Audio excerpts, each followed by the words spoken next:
நண்பர்களுக்கு வணக்கம். இப்போ நம்ம பார்த்தீங்கன்னா பெருந்துறை மெடிக்கல் காலேஜ் முன்னாடி நம்ம நின்றுட்டு இருக்கோம். உங்களுக்கே தெரியும், தொடர்ந்து செவிலியர்கள், அரசு செவிலியர், அதாவது ஆம்புலன்ஸ் அரசை எதிர்த்து அரசு செவிலியர்கள் நடத்தும் போராட்டம் இன்னைக்கு 5வது நாள். ஏன் ஆம்புலன்ஸ் அரசுன்னு சொல்றேன்னு என் மக்கள் எல்லாருக்குமே தெரிஞ்சிருக்கும் அப்படின்னு நம்புறேன். தொடர்ந்து 5 நாளாக போராடிட்டு இருக்காங்க. எதுக்கு அப்படின்னு கேட்டால், பணி நிரந்தரம் அப்படிங்கிற ஒரு விஷயத்துக்காக. அதாவது வேலை ஈக்குவலாக தான் இருக்குது. பணி நிரந்தரமாக இருக்கிறவங்களுக்கும் சரி, தொகுப்பூதியத்தில் வேலை செய்கிறவங்களுக்கும் சரி, வேலை ஈக்குவலாக தான் இருக்குது. 2 பேருமே கஷ்டப்பட்டு வேலை செய்கிறாங்க. பட் சம்பளம் மட்டும் கம்மி. இவங்களை பர்மனெண்ட்டே ஆக்க மாட்டேங்கிறாங்க. ஒருத்தங்க ரிட்டையர்ட் ஆகிட்டாங்கன்னா அங்கே இவங்களுக்கு புதுசாக ஒரு செவிலியர் வேலைக்கு உட்கார வைக்கிறாங்க. பட் ஆல்ரெடி வேகன்சி இருக்கிற இடத்துல எங்கேயுமே செவிலியர்கள் பணி அமர்த்துறது கிடையாது. ஏன்னா தொடர்ந்து உங்களுக்கு ஹாஸ்பிட்டல்ஸ் பெருசாகிட்டே இருக்குது. நிறைய இடத்துல ஹாஸ்பிட்டல்ஸ் கட்டிகிட்டே இருக்காங்க. நிறைய மெடிக்கல் காலேஜ் பண்ணிகிட்டே இருக்காங்க. அந்த அளவுக்கு தேவையான செவிலியர்கள் அங்கே இருக்கணும். ஆல்ரெடி நம்ம கவர்மெண்ட் ஹாஸ்பிட்டல்ஸ் நம்ம குறை சொல்லிட்டு இருக்குமா இல்லையா? செவிலியர்கள் அங்கே பத்தல, அங்கே போனால் பராமரிப்பு இல்லை, சுகாதாரம் இல்லை, எல்லாமே நம்ம சொல்லிட்டு இருக்கோம். அப்போ அதுக்கு தேவையான ஆட்கள் அங்கே இருக்கணும்ல, வேலை செய்யறதுக்கு ஆள் இருக்கணும்ல. அந்த ஆட்களே இல்லாமல் குறைந்த ஊதியத்துக்கு ஆள் வச்சுருந்தா எவ்வளோ நாள் அவங்க வேலை செய்யும். ஒரு பக்கம் பார்த்தீங்கன்னா துப்புரவு தொழிலாளர்கள் போராடிட்டே இருக்கிறாங்க. இப்போ வரைக்கும் அதுக்கு ஒரு தீர்வே கிடைக்கல. இன்னொரு பக்கம் இப்போ இவங்க போராட ஆரம்பிச்சிட்டாங்க. இது எத்தனை நாளைக்கு போகும்னு தெரியல. தொடர்ந்து 5வது நாள். நீங்கள் பாருங்களேன், எவ்வளோ செவிலியர்கள் குழந்தைகளோட குடும்பத்தை விட்டுட்டு வேலை பார்க்கறத விட்டுட்டு இங்கே உட்காந்துட்டு இருக்காங்க. எவ்வளோ கஷ்டம் யோசிப்பாங்க. பிளாட்ஃபார்மில் நம்ம ஒரு நாள் உட்கார சொன்னா உட்கார மாட்டோம். அவங்க தன்னுடைய வேலைக்கான ஊதியத்துக்காக போராடுறாங்க. எவ்வளோ கேவலமான விஷயம் இல்லை இது. அவங்க வேலை செய்யறதுக்கான சம்பளம் கேட்கறது கூட போராடி தான் வாங்கணுமா? நம்ம அப்படி ஒரு ஆட்சியில் தான் நம்ம உட்காந்துட்டு இருக்கிறோமா?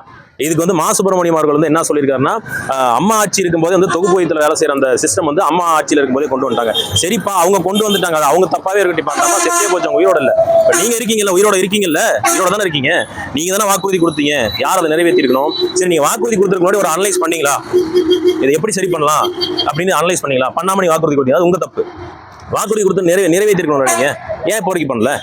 கேட்டா அம்மா பண்ணாங்க, அப்பா பண்ணாங்க. சரி, அம்மா போயிட்டாங்க, அப்பா இருக்காருல, அவர் பண்ணணும் இல்ல? எப்ப பண்ணுவீங்க?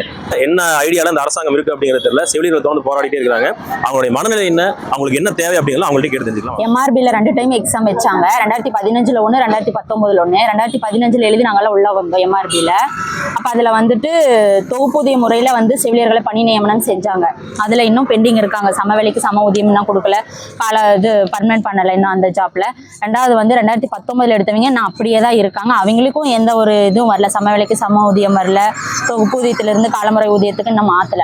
அதுபோக எங்க ஸ்டாஃபுக்கு 18,000 கொடுக்குறோன்னு சொன்னாங்க. நாங்க மெடிக்கல் காலேஜ்ல ஸ்டாஃபா ஒர்க் பண்ணிட்டு இருக்கோம். எங்களுக்கு வெறும் 14,000 மட்டும்தான் கிடைச்சிட்டு இருக்கு.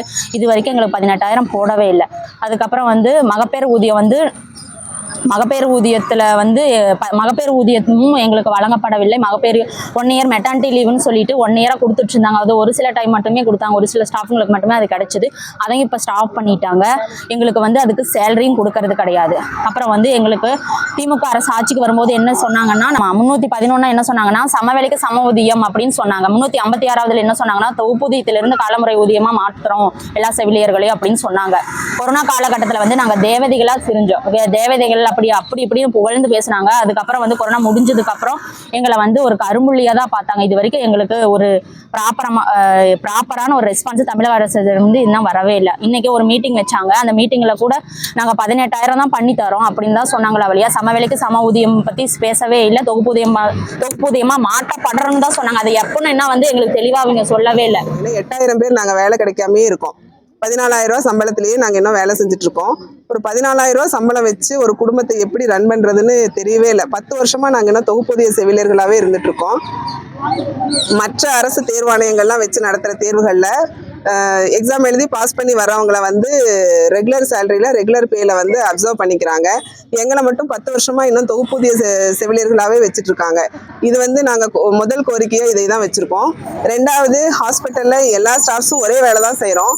ஆனால் பேயில் மட்டும் டிஃப்ரென்ஸ் வரும். சேலரியில் நாங்கள் 14,000 வாங்குகிறோம். ரெகுலர் ஆனவங்கலாம் 50,000 60,000 சம்பளம் வாங்குறாங்க. செய்யறது ஒரே வேலை தான் செஞ்சுட்ருப்போம். நாங்கள் இது ஏன் இந்த டிஃப்ரென்ஸுன்னு கேட்டு தான் நாங்கள் போராட்டம் நடத்திட்டு இருக்கோம். இன்னொன்று, ஊரில் இருக்க எல்லா பெண்களுக்கும் நாங்கள் மகப்பேறு டெலிவரி பார்க்குறோம். வேலை பார்க்குற செவிலியர்களுக்கு டெலிவரி ஆனால் லீவு கிடையாது, லீவுக்கு சேலரி கிடையாது. வாங்குறது 14,000 சம்பளம். அந்த சம்பளமும் இல்லைன்னா அந்த ஒரு வருஷத்துக்கு நாங்கள் என்ன பண்ணுறது? குடும்பத்தை எப்படி ரன் பண்ணுறது? நாங்கள் வந்து திருநெல்வேலி, கன்னியாகுமரி, தூத்துக்குடி, நாகர்கோயில் போன்ற மாவட்டங்கள்ல இருந்து இங்கே வந்து வேலை செஞ்சுட்டு இருக்கோம். அங்கேருந்து ஃபேமிலியை ஒரு சிலர் விட்டுட்டு வந்திருக்கோம், ஒரு சிலர் ஃபேமிலியை இங்கே ஷிஃப்ட் பண்ணி கொண்டு வந்திருக்கோம். எங்கள் குழந்தைங்களை இங்கே படிக்க வைக்கணும், எங்களோட வாழ்வாதாரங்களை நாங்கள் பார்த்து நடந்த மினிஸ்டருடைய மீட்டிங்ல வந்து என்ன சொன்னாங்க அப்படின்னா, கிட்டத்தட்ட 723 பேரை வந்து நாங்க புதுசா அப்பாயின்மெண்ட் பண்றோம், மீதி இருக்கிறவங்க எல்லாத்தையும் பாத்தீங்கன்னாக்கா படிப்படியா வந்து நாங்க ரெகுலர் பண்றோம்னு சொல்லியிருக்காங்க. இந்த ஆட்சியில, அதாவது இந்த 5 வருஷத்துலயே பாத்தீங்கன்னா 3000 மெம்பர்ஸ் தான் பண்ணிருக்காங்க. கடந்த 5 வருஷத்துல இவங்களுக்கு வந்து 3000 மெம்பர்ஸ் மட்டும்தான் வந்துட்டு வேக்கன் மட்டும்தான் ஆச்சா. இப்ப பாத்தீங்கன்னாக்கா 8000 பேர் நாங்கள் வெயிட் பண்ணிட்டு இருக்கோம் பணி நிரந்தரத்துக்காக. அட்லீஸ்ட் இவர் வேக்கண்ட் இல்லைன்னு சொல்றாரு. இப்போ பாத்தீங்கன்னா நாகப்பட்டினம், அரியலூர், கரூர்ல இருந்து கிட்டத்தட்ட 20 செவிலியர்கள் பாத்தீங்கன்னாக்கா திருச்சி மெடிக்கல் காலேஜுக்காக டெப்டேஷன் போயிருக்காங்க. காலி பணியிடமே இல்லாத போது எப்படி இவங்க டெப்டேஷன் போடுவாங்க? எதுக்காக இங்க வந்துட்டு இங்கிருந்து அங்க டெப்டேஷன் போட்டிருக்காங்க? அதாவது சுகாதாரத்துறை அமைச்சர் வந்து எப்படி போடணும்னா, துறை சார்ந்த ஒரு அமைச்சர் வந்து நியமிச்சிருந்தாங்கன்னாக்கா எங்களுடைய கஷ்டங்கள் எல்லாம் அவருக்கு தெரியும். அதாவது துறைக்கும் அவருக்கு சம்பந்தமே இல்லை. என்ன கேட்டாலும் அவர் லா பேசுறாரு, நாங்க ஏதாவது சொன்னோம்னா அவர் லா தான் பேசுறாரு. எங்களுடைய கஷ்டங்கள் எதுவுமே அவருக்கு வந்துட்டு புரியவே மாட்டேங்குது. அவர் நம்ம சொன்னாலும் அது புரிஞ்சுக்கிற தன்மை அவருக்கு கிடையவே கிடையாது. இப்போ பாத்தீங்கன்னா பிஹெச் சைடு பாத்தீங்கன்னா 24 hours டியூட்டி பாக்குறோம். ஒரு பிஹெச்சுக்கு 3-4 ஸ்டாஃப், 3 RCH, ஒரு NCD, இதுதான் அந்த போஸ்டிங். ஒவ்வொரு பிஹெச்ல பாத்தீங்கன்னா 2 பேர் இல்லைன்னா ஒருத்தர் தான் இருக்கிறாங்க. 2 பேர் இருந்தாங்கன்னாக்கா ஒருத்தர் வந்து இன்னொருத்தர் ரிலீவ் பண்ணா மட்டும்தான் வந்து நாங்க இன்னொருத்தவங்க லீவ்ல போக முடியும். இல்லைன்னா 24 hours நாங்க டியூட்டி பார்த்து தான் ஆகணும். அங்க இந்த நிலைமையில இருக்க செவிலியர்களுடைய நிலைமை. அதே 14,000 சம்பளத்தை அவர் வாங்கிட்டு இருப்பாருங்களா? நாங்க எத்தனை வருஷம் தான் அதையே வாங்கிட்டு இருக்கிறது வரைக்கும் நாங்க போராட்டம் நடத்திட்டு தான் இருப்போம். ஓகே, இப்போ நீங்க 14,000 ரூபாய் சம்பளம் கொடுக்குறாங்கன்னு சொல்றீங்க இல்லையா? இப்போ நீங்க பிரைவேட் ஹாஸ்பிட்டல்ல போய் இதே ஒர்க் பண்ணா ஒர்க் எப்படி இருக்கும், சம்பளம் எப்படி இருக்கும்? பிரைவேட்ல போய் வேலை செஞ்சாலும் நாங்கள் இதே வேலையை தான் செய்ய போகிறோம். ஊசி தான் போட போகிறோம், மாத்திரை தான் கொடுக்க போகிறோம். இதே டைமிங்ஸ் தான் எங்களுக்கு இருக்கும். அங்கே 8 hours டியூட்டி இருக்கும். இங்கே கவர்மெண்ட்டில் நாங்கள் வந்து பிஹெச்சிலலாம் 12 மணி நேரம் 24 மணி நேரம் வீட்டுக்கே போகாமல் வேலை செஞ்சுட்ருக்கோம். ப்ரைவேட்டில் போனால் நமக்கு அந்த கஷ்டம் இருக்காது. 8 hours டியூட்டி பார்த்தோமா, அவங்க கொடுக்குற சம்பளத்தை வாங்கினோமா வந்தோமான்னு இருக்கலாம். இன்னும் அங்கே சேலரி அதிகமாக தான் வாங்குவோம், 3 மடங்கு அதிகமாக வாங்குவோம் நாங்கள். 3 மடங்கு அதிகமாக வாங்கலாம். ஆமாம், ஹாஸ்பிட்டலில் 3 பேஷண்ட்டுக்கு ஒரு ஸ்டாஃப்னு நார்ம்ஸ் இருக்குது. ஆனால் நாங்கள் 90 பேஷண்ட்டுக்கு ஒரு ஸ்டாஃப் பார்த்துட்ருக்கோம். நாங்கள்லாம் 3 வார்டு 4 வார்டு 5 வார்டு சேர்ந்து பார்க்குறோம் ஒரு நாளைக்கு. ஒரு தடவை 3 செவிலியர்கள் வந்து இருக்கணும். ஒரு 3 பேஷண்ட்டுக்கு ஒரு செவிலியர். 3 பேஷண்ட்டுக்கு. ஆமாம். ஓகே. ஐசியூலலாம் 20 பேஷண்ட்டுக்கு நாங்கள் ஒரு ஸ்டாஃப் வேலை பார்க்குறோம். எவ்வளோ கஷ்டமாக இருக்குன்னு யோசிச்சு பாருங்க. சேலரி தான். இதுல வந்து டேட்டா என்ட்ரி வரைக்கும் பண்ணணும். இப்போ வீக்கெண்ட்ல பாத்தீங்கன்னா சாட்டர்டே ஆனா NKS கேம்ப் போட்டுறாங்க, அதுலயும் தூக்கி போடுறாங்க. NKS கேம்ப்லயும் நலன் காக்கும் ஸ்டாலின் அப்படி சொல்லிட்டு முகாம் போட்டுறாங்க, அதுவும் நாங்கள் அட்டன் பண்ணணும். இதுல வந்து செவிலியர்களுக்கு வந்து வாரத்துல ஒரு வீக் ஆஃப் கிடைக்குது, அது கூட ரொம்ப கஷ்டமா இருக்கு எடுக்கிறதுக்கு. இருக்கிற செவிலியர்கள் வந்து போதுமான அளவு இருக்கிறீங்களா? இப்ப இருக்கிறது இல்ல பிரதர், இருக்கிறவங்களே போதுமானதாக இல்ல. டெப்டேஷன்ல தான் நிறைய பேர் இருக்காங்க. இப்போ ஒரு பிளாக்லயே எடுத்துக்கிட்டீங்கன்னா பாத்தீங்கன்னா 2 ரெகுலர் தான் இருக்காங்க, மற்றவங்க எல்லாமே டெப்டேஷன்ல தான் இருக்காங்க. ஒவ்வொரு அடிஷனல் பிஹெச்ல இருந்தும் 2 பேர்த்த ஒருத்தர் தூக்கி பிளாக்ல போட்டு தான் அங்க ஒர்க் நடந்துட்டு இருக்கு. டெப்டேஷனா மாற்றுப்பணி. அடிஷனல் பிஹெச்ல இருந்து பிளாக் பிஹெச்ல எங்க செவிலியர் பற்றாக்குறை இருக்கோ அங்க வந்து தூக்கி மாத்தி பணிமாறுதல் போட்டு அவங்க டெப்டேஷன் அப்ப வேக்கன்ட் ஆகாது. ஒரு ஸ்டாஃப் இருப்பாங்க, கண்டிப்பா ஒரு ஸ்டாஃப் தான் இருப்பாங்க. அவங்களுக்கு பணி சுமை அதிகமாகும். அதேதான் கொடுக்குறாங்க. இதுக்காக தான் எங்களுக்கு வந்து ஈக்குவல் பே கொடுங்க, எங்களுக்கு வந்து பணி நிரந்தரம் செய்யுங்க நாங்க போராடிட்டு இருக்கோம். இப்ப வந்து இவர் சொல்றாரு வேக்கன்ட் இல்லன்னு. அட்லீஸ்ட் நாங்க வந்து ஈக்குவல் பேயாவது கொடுங்கன்னு கேட்கறோம்ல. அதே 10 வருஷம் ஆயிடுச்சு. நாங்க இதைத்தான் வந்துட்டு எங்களை பர்மனன்ட் பண்ணி கொடுங்க, பர்மனன்ட் பண்ணி ஊதியத்தை உயர்த்தி கொடுங்க, ஏதோ ஒன்று பண்ணி கொடுங்க அப்படின்னு சொல்லி இந்த அரசாங்கத்தில் கேட்டுட்டு இருக்கிறோம். ஆனால் அரசாங்கம் பார்த்தீங்கன்னா எங்களுக்கு வேக்கன்ட் இல்லை அப்படிங்கிறாங்க. 14 வருஷத்துல எத்தனை மெடிக்கல் காலேஜ் ஓப்பன் பண்ணியிருக்காங்க. ஏன் கவர்மெண்ட் தான் மக்களுக்கு வந்து எவ்வளோ உபயோகமான திட்டங்கள் பஸ்ஸுக்கு ஃப்ரீயாக கொடுக்குறாங்க, மகளிருக்கு மாதம் 1000 ரூபா கொடுக்குறாங்க. இவ்வளோ நல்லது பண்ண தமிழ்நாடு அரசனால இந்த மாதிரி ஒரு மருத்துவத்தில் இவ்வளோ ஒர்க் பண்ணிட்டு இருக்கிறா. எங்களுக்கு வந்து அந்த ஊதியத்தை உயர்த்தி கொடுக்குறது இல்லை பணி நிரந்தரம் பண்ணி கொடுக்குறதுக்கு எவ்வளோ நேரம் ஆக போகுதுங்க? அவங்க மனசு வச்சா நம்ம முதலமைச்சர்னால இல்லை ஹெல்த் மினிஸ்டர்னால பண்ண முடியாமல் இருப்பாங்க. நான் ரிட்டையர் ஆகிறதுக்கு முன்னாடி தான் விவேக் சொல்ற மாதிரி, நான் ரிட்டையர் ஆகிறதுக்கு முன்னாடி தான் நான் பணி நிரந்தரம் ஆகணும் நினைக்கிறேன். நாங்கள் 2 கோரிக்கை தான் மெயினாக முன்னெடுத்து போகிறோம். ஒன்று வந்து சமவெளிக்கு சம ஊதியம், மற்றும் வந்து தொகுப்பூதியத்திலிருந்து காலமுறை ஊதியமாக எங்களுக்கு மாற்றி தரணும்னு தான் சொல்லி கேட்குறோம். ஆனால் இது வரைக்கும் அந்த 2க்குமே எங்களுக்கு சரியான பதில் வரலை. அதுக்கப்புறம் அதுக்கப்புறம் மகப்பேறு ஊதியத்துடன் கூடிய சம்பளத்துடன் கூடிய மகப்பேறு விடுப்பு தரும்படி நாங்கள் கேட்டுக்கொள்கிறோம். அதுக்கும் அமைச்சர் வந்து என்ன சொல்கிறாருன்னு தெரியல. இப்போ அவர் நல்லா ப்ராப்பராக ரெஸ்பான்ஸ் பண்ணுற வரைக்கும் நாங்கள் வந்து தொடர்ந்து போராட்டத்தில் ஈடுபடுவோம், காத்திருப்பு போராட்டத்தில் ஈடுபடுவோம். ஓகே மக்களே, வீடியோ வந்து ஃபுல்லாக பார்த்துருப்பீங்க. உங்களுக்கு புரியும் நினைக்கிறேன் எங்களுடைய கதறல்கள் என்ன அப்படின்னு சொல்லிட்டு. நான் ஏற்கனவே சொன்ன மாதிரி நம்ம செய்கிற வேலைக்கான சம்பளத்தையே போராடி வாங்க வேண்டிய நிலைமையில தான் நம்மளுடைய அரசாங்கம் நம்மளை வச்சிருக்கு. டிஎம்கே ஏடிஎம்கே அப்படிலாம் எதுக்கும் வரல. இன்னைக்கு ஆளக்கூடியவங்களை நான் குறை சொல்கிறேன், இவங்களும் குறை சொல்கிறாங்க. ஓகேங்களா? நம்ம வேலை செய்கிற வேலைக்கான சம்பளம் வாங்குறதுக்கு நம்ம ஏங்க போராடணும்? இது எத்தனை நாள் தொடர்ந்தாலும் நம்ம இதை பண்ணிகிட்டே தான் இருக்க போகிறோம். அவங்களும் இப்படியே தான் இருக்க போகிறாங்க. இங்கே இன்னைக்கு வந்து தேவையான செவிலியர்கள் நமக்கு கிடையாது. அவங்களுக்கு ஆல்ரெடி வந்து இவங்க சொன்னாங்க பார்த்தீங்களா, 3 பேருக்கு ஒரு நர்ஸ் இருக்கணும். ஒரு ஹாஸ்பிட்டலில் 3 பேருக்கு ஒரு நர்ஸ் இருக்கணும். 90 பேர் இருக்கிற ஒரு வார்டில் ஒரு நர்ஸ் இருக்கிறாங்க. இது கேட்கறதுக்கு எவ்வளவு கொடுமையா இருக்குன்னு யோசிச்சு பாருங்களேன். அப்ப நம்ம என்ன ஈஸியா நம்ம வந்து ஹாஸ்பிட்டல்ஸ் வந்து பேஷன்ஸ் நம்ம வந்து நிறைய பேர் சொல்லிடுறோம், அவங்க வந்து பார்க்க மாட்டேங்கிறாங்க, இவங்க திட்டுறாங்க, அப்படி பேசுறாங்க. பணிச்சுமை அதிகமா இருக்கும்போது அவங்களுடைய மென்டலி அவங்க இருக்கக்கூடிய இது வந்து வேற மாதிரி இருக்குங்க, கஷ்டமா இருக்கும் ரொம்ப. சரியா? எல்லாத்தையும் வந்து இதாக பேச முடியும். பிரைவேட் ஹாஸ்பிட்டல் போனோம் அப்படின்னா அங்கே வந்து ஸ்டாஃப்ஸ் வந்து நிறைய இருப்பாங்க, அதனால நல்லா ஹேண்டில் பண்ணுவாங்க.